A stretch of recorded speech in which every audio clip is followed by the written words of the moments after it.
कॉलेजातून थेट शेतीत रखरखत्या उन्हात तरुणीने फुलवली ढोबळी मिरचीची मळा। कॉलेजमधून थेट शेतीत आणि रखरखत्या उन्हात फुलवला ढोबळी मिरचीचा हिरवागार मळा। अहिल्यानगर जिल्ह्यातील एका तरुणीची ही प्रेरणादायी कहाणी सध्या सर्वांचे लक्ष वेधून घेत आहे। मंडळी, श्रीगोंदा तालुक्यातील लोणी व्यंकनाथ येथील प्राजक्ता राजेंद्र काकडे हिने अनेक तरुणांसमोर एक वेगळा आदर्श निर्माण केलाय। BSc ॲग्रीचे शिक्षण पूर्ण केल्यानंतर आणि MBA ची पदवी मिळवल्यानंतरही तिने शहरातील नोकरीचा मार्ग न निवडता थेट शेतीची वाट धरली।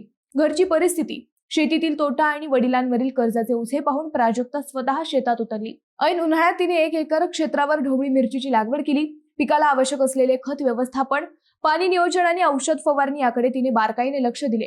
शिक्षणातून मिळालेले ज्ञान आणि प्रत्यक्ष श्रम यांच्या जोरावर तिने ढोबळी मिरचीचा उत्कृष्ट मळा उभा केला। विशेष म्हणजे सध्या बाजारात ढोबळी मिरचीला चांगला भाव मिळत आहे। त्यामुळे प्राजक्ता आणि तिच्या वडिलांच्या मेहनतीला योग्य न्याय मिळण्याची अपेक्षा व्यक्त केली जात आहे। मंडळी, शेती ही केवळ परंपरा नाही, तर योग्य नियोजन आणि आधुनिक ज्ञानाच्या मदतीने तो यशस्वी व्यवसायही ठरू शकतो। हे प्राजक्ताने आपल्या कृतीतून दाखवून दिले आहे। तुम्हाला काय वाटतं? कमेंट करा।